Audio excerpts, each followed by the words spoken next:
Hello guys, welcome back to the channel. आज हम unit 2 start करेंगे, जिसमें हम सबसे पहले क्लासिफिकेशन से स्टार्ट करेंगे। ठीक है, तो पहले हम पढ़ेंगे बायनॉमियल नॉमेनक्लेचर। ये डिस्कवर करा गया था कार्ल लिनियस के द्वारा। ठीक है, binomial nomenclature is the scientific system of naming organism in which every organism is given a 2-word scientific name। तो बेसिकली नॉमेनक्लेचर, इस नॉमेनक्लेचर में हम करते क्या है, ये एक साइंटिफिक सिस्टम होता है। ठीक है, जिसमें हम हर ऑर्गेनिज्म को उसका एक नाम देते हैं। ठीक है, और वो जो नेम होता है वो 2 वर्ड्स का होता है। ठीक है, और ये नेम बेसिकली इसलिए दिया जाता है जिससे वो ऑर्गेनिज्म यूनिवर्सली सेम बेसिस पे जाना जाए। ठीक है, अब इसका क्या मतलब था ये तुम्हें अभी समझ में आ जाएगा।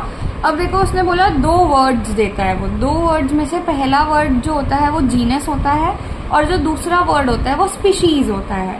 ठीक है, यहाँ पे बायनॉमियल का मतलब होता है, बाई का मतलब होता है 2, और नॉमियल का मतलब होता है नेम्स। ठीक है, 2 नाम दिए गए हैं। वाई वी नीड इट, हमें ये क्यों चाहिए होता है? Because earlier organism have their local names which differ in every region, and this makes the confusion at the time of the scientific communication. तो जैसे जब साइंटिस्ट वगैरह को कम्युनिकेट करना होता था किसी ऑर्गेनिज्म के बेसिस पे, तो ऐसा होता था कि हर अलग अलग रीजन के जो साइंटिस्ट होते थे या अलग अलग कंट्रीज के जो साइंटिस्ट होते थे, वहाँ पे ऐसा हो सकता है कि उस ऑर्गेनिज्म को किसी और नाम से जाना जाए। ठीक है, और किसी और कंट्री में उस ऑर्गेनिज्म को किसी और नाम से जाना जाए जो उन्होंने अपने अकॉर्डिंग वो नाम दिया होगा, जिसको हम बोल रहे हैं लोकल नेम्स। ठीक है, तो अब उनको नहीं पता, वो पता नहीं कर पाते थे कि कौन से ऑर्गेनिज्म की बात हो रही है, और जिस ऑर्गेनिज्म की बात हो रही है वो मतलब वो दोनों जिस ऑर्गेनिज्म की बात कर रहे हैं वो सेम ऑर्गेनिज्म है या नहीं है।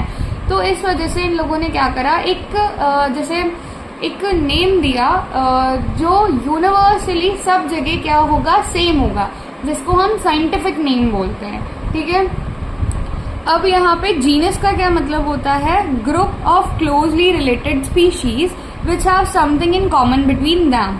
तो इसमें वो स्पीशीज को रखा जाता है जो जिनके बीच में ना कुछ कॉमन मतलब सिमिलैरिटीज होती हैं जिनके बीच में। ठीक है, तो वो ग्रुप ऑफ इसमें अलग अलग स्पीशीज आएंगी, और जब हम स्पेसिफिकली उस एक स्पीशीज की बात करेंगे, जैसे मैंने बोल दिया, तुमने देखा होगा वो एग्जाम्पल पढ़ा होगा लियो और टाइगर का, वो दोनों एक ही जीनस में आते हैं। ठीक है, तो उन दोनों को जब हम एक ही जीनस में रख देते, बट स्पीशीज तो अलग अलग है, एक तो लायन एक टाइगर है।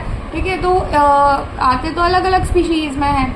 तो इस जीनस का मतलब हुआ कि सेम स्पीशीज के हैं, उनको हमने एक साथ रख दिया है, और जब एक इंडिविजुअल स्पीशीज की बात करेंगे तो हम उसको क्या बोल देंगे, स्पीशीज बोल देंगे। ठीक है, मतलब बेसिकली स्पीशीज में क्या आएगा, वो ग्रुप ऑफ ऑर्गेनिज्म जो एक दूसरे के साथ रहते हैं, जैसे हम ह्यूमन सारे एक ही स्पीशीज के होंगे। ठीक है, तो ये हम क्या करते हैं, हम एक दूसरे को रिजेंबल करते हैं। ठीक है, और नेचुरली इंटरब्रीड करने का काम होता है, एंड फर्टाइल ऑफस्प्रिंग्स हम क्या करते हैं, प्रोड्यूस करते हैं। ठीक है, ओके। अब बायनॉमियल नॉमेनक्लेचर लिखने के कुछ रूल्स होते हैं कि इसको कैसे कैसे लिखा जाता है। सबसे पहले scientific name consist of 2 words, 2 words होने चाहिए। पहला होना चाहिए जीनस और दूसरा होना चाहिए स्पीशीज, जैसे कि एस्चेरिचिया कोलाई। ठीक है, तो एस्चेरिचिया क्या होगा, जीनस होगा, और कोलाई क्या होगा, स्पीशीज होगा। फिर उसके बाद आता है जो फर्स्ट लेटर होगा जीनस का, वो हमेशा क्या होगा, कैपिटल होगा। जैसे हम लोगों को बोलते हैं होमोसेपियंस। ठीक है, तो होमो हमारा जीनस होता है। ठीक है, और सेपियन हमारी क्या है, स्पीशीज है। तो यहाँ पे होमो में एच जो है वो क्या कर रखा है इन्होंने, कैपिटल कर रखा है। ठीक है, the species name always begin with a small letter, और जो स्पीशीज का नाम होता है वो हमेशा किससे स्टार्ट होगा, स्मॉल लेटर से स्टार्ट होगा। इसको इसकी तरह कैपिटल में लिखने की जरूरत नहीं है। Scientific name should be written in italic if printed, मतलब अगर तुम प्रिंट कर रहे हो, प्रिंटेड उसमें तुम किसी स्पीशीज का नाम लिख रहे हो, तो उसको किस में लिखना है, इटैलिक में लिखना है। ठीक है, और अगर तुम प्रिंट नहीं कर रहे हो, हैंड रिटन लिख रहे हो, तो दोनों को अलग अलग क्या करना पड़ेगा, अंडरलाइन करना पड़ेगा। जैसे कि यहाँ पे ये है इसको भी अंडरलाइन करोगे, ठीक है, और इसको भी अंडरलाइन करोगे सेपरेटली, ओके। अब जो साइंटिफिक नेम होता है वो जनरली किससे डिराइव होता है? लैटिन लैंग्वेज से डिराइव्ड होता है। Every organism has only one valid scientific name, और हर ऑर्गेनिज्म के पास सिर्फ एक वैलिड साइंटिफिक नेम होना चाहिए, वरना फिर से रिकॉग्नाइजेशन में क्या आएगी? प्रॉब्लम आएगी अगर एक से ज्यादा साइंटिफिक नेम दिया तो। अब इसकी एडवांटेजेस क्या होती हैं? पहले तो इजी हो गया साइंटिस्ट के लिए कि वो कम्युनिकेट कर पाए। अब जैसे मेरे को जिस ऑर्गेनिज्म की बात करनी है उसका साइंटिफिक नेम मुझे पता है और सामने वाले साइंटिस्ट को भी पता है, क्योंकि वो यूनिवर्सल नेम दिया गया है, ठीक है। तो हम जब कम्युनिकेट करेंगे तो हम साइंटिफिक नेम ही लेंगे, जिससे इजी हो एक दूसरे के लिए पहचानना कि किस ऑर्गेनिज्म की बात हो रही है, ठीक है। ये क्या इंडिकेट करता है? ये रिलेशन इंडिकेट करता है किसके थ्रू? जीनस के थ्रू। अब अगर दो ऑर्गेनिजम्स हैं, वो दोनों सेम जीनस से बिलोंग करते हैं, तो उनका जो नाम होगा उसमें जीनस तो क्या होगा? सेम होगा। तो हम उससे पहचान सकते हैं कि ये दोनों ऑर्गेनिज्म क्या है? सिमिलर है, ठीक है। और ये क्या प्रोवाइड करता है? एक यूनिवर्सल नेम प्रोवाइड करता है फॉर आइडेंटिफिकेशन, ठीक है। और एक स्टैंडर्ड क्लासिफिकेशन क्या करता है? बनाता है। फिर इसके बाद आता है विटेकर का 5 किंगडम क्लासिफिकेशन, जो किसने दिया था? रॉबर्ट एच विटेकर ने, ठीक है। Classification is the process of arranging living organism into different group based on their similarity, difference and evolutionary relationship. तो क्लासिफिकेशन बेसिकली होता क्या है?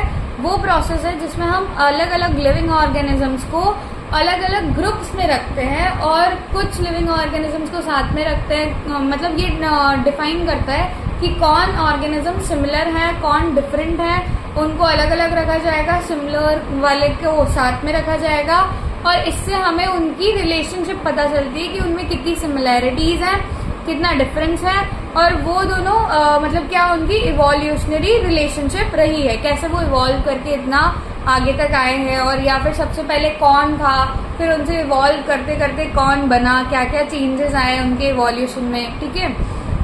तो इसमें इन्होंने दिए थे 5 किंगडम क्लासिफिकेशन, जिसमें कौन कौन था? मोनेरा, प्रोटिस्टा, फंजाई, प्लांटी और एनिमेलिया, ठीक है। इनका क्राइटेरिया क्या था क्लासिफिकेशन का? सबसे पहले सेल टाइप, ठीक है। तो इन्होंने सबसे पहला क्राइटेरिया लिया सेल टाइप कैसे है, प्रोकैरियोटिक है या यूकैरियोटिक है। फिर उन्होंने सेल और लेवल मतलब बेसिकली बॉडी ऑर्गेनाइजेशन देखा कि यूनिसेलुलर है या फिर मल्टी सेलुलर है। और फिर इन्होंने देखा मोड ऑफ न्यूट्रिशन कैसा है, ऑटोट्रॉफिक है, हेट्रोट्रॉफिक है या फिर सेप्रोफाइटिक है, ठीक है। फिर इन्होंने देखा ये रिप्रोड्यूस कैसे करते हैं, सेक्सुअली, एसेक्सुअली या फिर दोनों तरीके से। फाइलोजेनेटिक रिलेशनशिप कैसा है? फाइलोजेनेटिक मतलब पहले के लोगों से कैसा इनका रिलेशनशिप है, या फिर ये इवोल्यूशनरी इनकी हिस्ट्री क्या है, इनके पूर्वज कौन थे, ये इसको फाइलोजेनेटिक रिलेशनशिप बोलते हैं। It refer to the evolutionary history and relationship among organisms, ठीक है। तो पहले जो पुराने ऑर्गेनिजम्स थे उनमें इनका कोई इनका रिलेशनशिप है नहीं है, इस तरीके से, ठीक है। अब वो 5 किंगडम्स को हम एक डिटेल में पढ़ेंगे। सबसे पहला आता है Monera, includes all prokaryotic organism. इसमें सारे प्रोकैरियोटिक ऑर्गेनिजम्स हैं। तो ये इस जो ऑर्गेनिज्म देखने मिलेंगे उनके पास कैसा सेल होगा? प्रोकैरियोटिक सेल होगा, वो यूनिसेलुलर होंगे। उनकी जो सेल वॉल है वो किसकी बनी होगी? पेप्टाइडोग्लाइकन की। बट पेप्टाइडोग्लाइकन की सबकी बनी होगी एक्सेप्ट इसमें माइकोप्लाज्मा और आर्की को छोड़ के बाकी सबकी पेप्टाइडोग्लाइकन की होगी, ठीक है। रिप्रोडक्शन जो होगा वो बाइनरी फिजन से होता है इनमें, और जो न्यूट्रिशन है वो ऑटोट्रॉफिक भी हो सकता है और हेटरोट्रॉफिक भी हो सकता है। इसकी कुछ एग्जाम्पल है Nostoc, blue green algae, E coli और माइकोप्लाज्मा। फिर आता है प्रोटिस्टा, जिसमें यूनिसेलुलर यूकैरियोटिक ऑर्गेनिजम्स आते हैं। इससे पहले मोनेरा में प्रोकैरियोटिक यूनिसेलुलर थे, अब प्रोटिस्टा में यूनिसेलुलर यूकैरियोटिक ऑर्गेनिजम्स आते हैं। इनका जो सेल टाइप होता है वो यूकैरियोटिक होता है। ये सारे मोस्टली यूनिसेलुलर होते हैं और ये एक्वेटिक हैबिटेट में रहते हैं। न्यूट्रिशन जो होता है इनका ऑटोट्रॉफिक भी हो सकता है, हेटरोट्रॉफिक भी हो सकता है, ठीक है। Reproduction can be both, sexual भी हो सकता है, एसेक्सुअल भी हो सकता है। और इसके एग्जाम्पल है अमीबा, पैरामीशियम, यूग्लिना, डायाटम्स। फिर आता है लास्ट में फंजाई। फंजाई में जो सेल देखने मिलता है वो होता है यूकैरियोटिक सेल, और ये मल्टी सेलुलर होता है। यीस्ट को छोड़ के बाकी सब मल्टी सेलुलर होता है। यीस्ट यूनिसेलुलर होता है। सेल वॉल इसकी जो होती है वो काइटिन की बनी होती है। इसमें कोई क्लोरोफिल नहीं होता है। हेटेरोट्रॉफिक न्यूट्रिशन होता है।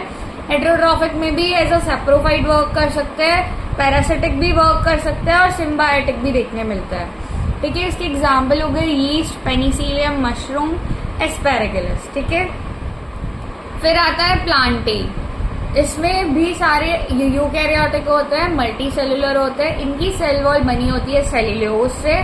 ठीक है, क्लोरोफिल प्रेजेंट होता है इसमें। ऑटोट्रॉफिक न्यूट्रिशन करते हैं क्योंकि ये प्राइमरी प्रोड्यूसर है। ठीक है, इनके अंदर फूड कैसे रिजर्व होता है? स्टार्च के फॉर्म में होता है। इसके एग्जाम्पल्स कौन कौन है? Gymnosperm, angiosperm, ferns, mosses. ठीक है, फिर आता है एनीमिलिया।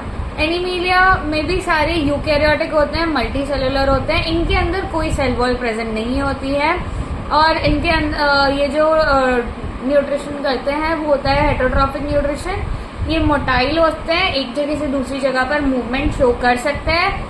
Well developed tissue and organ system देखने मिलता है और इनके अंदर जो फूड रिजर्व होता है वो ग्लाइकोजन के फॉर्म में होता है। ठीक है, और इसका एग्जाम्पल होता है ह्यूमन बीइंग, ऑल एनिमल्स, जितने भी एनिमल्स हैं वो सारे। इसके क्लासिफिकेशन सिस्टम की कुछ एडवांटेजेस हैं, कुछ लिमिटेशंस हैं। तो एडवांटेज ये है कि इन्होंने प्रोकैरियोटिक और यूकैरियोटिक को ढंग से सेपरेट करा है। ठीक है, फंजाई को एक इंडिपेंडेंट किंगडम माना गया है। Use mode of nutrition as important criteria. ठीक है, और इवोल्यूशनरी रिलेशनशिप को कंसिडर करा गया है और यूनिसेलुलर और मल्टी सेलुलर को ढंग से डिस्टिंग्विश करा गया है। बट इसकी लिमिटेशंस ये है कि वायरस को कहीं पे भी जगह नहीं दी गई है। इधर आर्की और यू बैक्टीरिया को साथ में रखा है, जबकि ये लोग साथ में नहीं आने चाहिए क्योंकि इनकी सेल वॉल का कंपोजिशन अलग अलग होता है। ठीक है, जो प्रोटिस्टा है वो क्या कंटेन करता है? अनरिलेटेड ऑर्गेनिजम्स कंटेन करता है। वो सारे एक दूसरे से ज्यादा रिलेट नहीं कर पा रहे हैं। मॉलिक्यूलर और जेनेटिक एविडेंस के अकॉर्डिंग तो कुछ कंसिडर करा ही नहीं गया है। ठीक है, अब उसने जो लास्ट पॉइंट बोला था ना, मॉलिक्यूलर और जेनेटिक एविडेंस के अकॉर्डिंग कुछ कंसिडर नहीं करा गया है, तो वो तुम्हें इस वाले में समझ में आएगा। ठीक है, इस वाले क्लासिफिकेशन में, जो कि है 3 डोमेन क्लासिफिकेशन, जो कार्ल वूज ने दिया था। ये डिपेंड करता है 16 SRNA पे। ठीक है, अब ये जो 16 SRNA है उसके बेसिस पे ही इन्होंने पूरा क्लासिफिकेशन करा है। ही classified organism based on molecular evidence. अब इन्होंने मॉलिक्यूलर एविडेंस पे क्लासिफाई करा है और मेनली किसके बेसिस पे करा है? 16 SRNA के सीक्वेंस के बेसिस पे। और इन्होंने 3 डोमेन करे हैं। 3 डोमेन कौन कौन से? बैक्टीरिया, आर्की और यूकैरिया। ठीक है, वाई ही यूज 16 SRNA। अब तुम सोचोगे कि इन्होंने 16 SRNA यूज क्यों करा था? ठीक है, it is present in all prokaryotes. ये सारे प्रोकैरियोट्स में देखने मिलता है। ये एक एसेंशियल वो होता है प्रोटीन सिंथेसिस का। तुमने अगर ट्रांसलेशन में पढ़ा हो तो तुम्हें पता होगा। तो ये बहुत धीरे धीरे चेंज करता है, तो इवोल्यूशन इसमें थोड़ा कम होता है। तो अगर ये बहुत धीरे धीरे चेंज करेगा तो अगर सेम ग्रुप के लोग हुए तो उनमें ये सेम देखने मिलेगा। ठीक है, या फिर थोड़ा बहुत इवॉल्व देखने मिलेगा।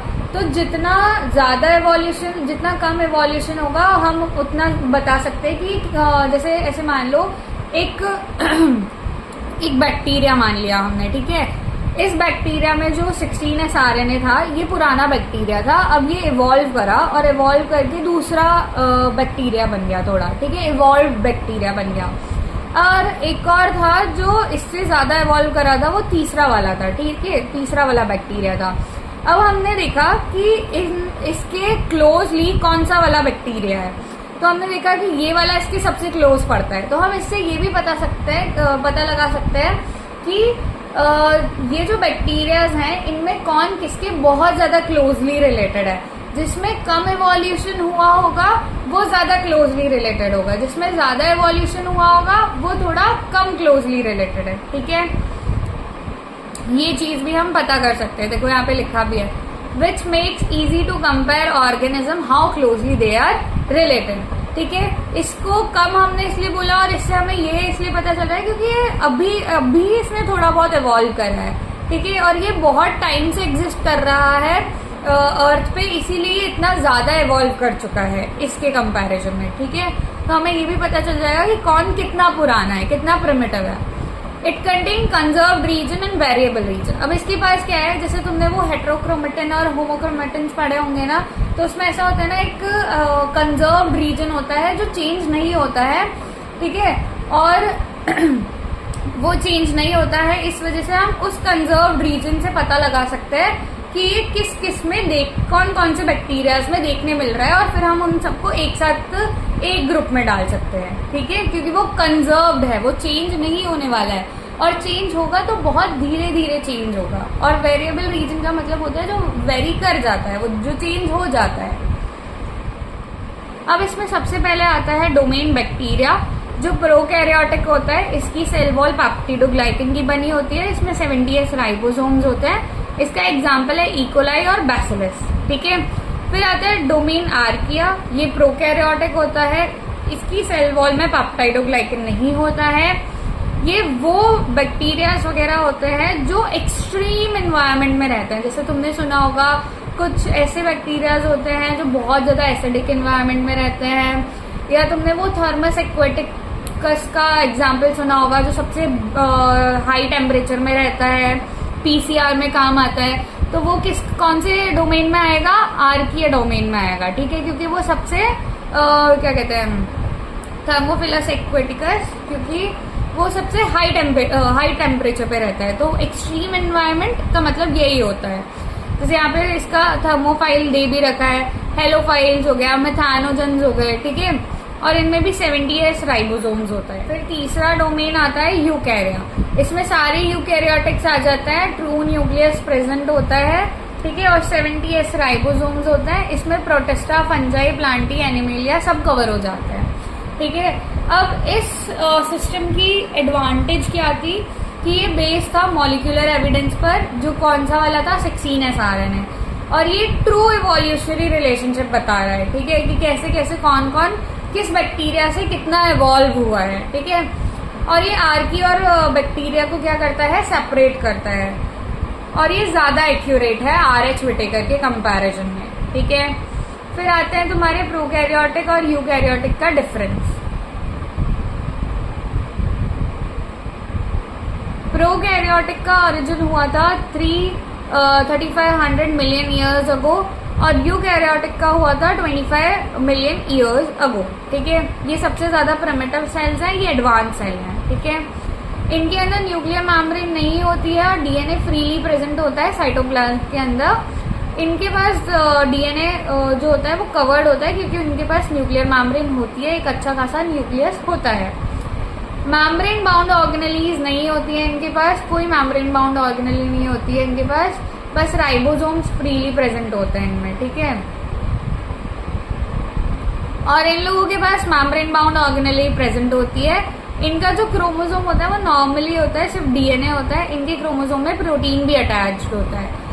ये राइबोसोम्स हिस्टोन प्रोटीन अगर तुमने सुना हो, इनके राइबोसोम 70S होते हैं और इनके राइबोसोम्स 80S होते हैं। इनके पास जो सेल वॉल होती है वो म्यूरन की बनी होती है, और इनकी सेल वॉल सेलुलोज की बनी होती है। अगर प्लांट की बात करें तो सेलुलोज की बनी होती है, फंजाई की बात करें तो काइटिन की बनी होती है, और ह्यूमंस में तो एब्सेंट होती है, ठीक है। अब अगर इन लोगों को रेस्पिरेशन करना है तो इनके पास एक सेल, मतलब इनका जो सेल वॉल होती है ना, उसके पास ही नहीं, सेल मेम्ब्रेन के पास में एक इनफोल्डिंग होती है जिसको हम मीजोसोम बोलते हैं, ठीक है। और ये मीजोसोम क्या करता है, जो कि रेस्पिरेशन करवाने में हेल्प करता है। तो ये एक माइटोकॉन्ड्रिया का सिमिलर ऑर्गेनल है जो प्रोकैरियोट्स में प्रेजेंट होता है, और इनमें माइटोकॉन्ड्रिया प्रेजेंट होता है रेस्पिरेशन करने के लिए।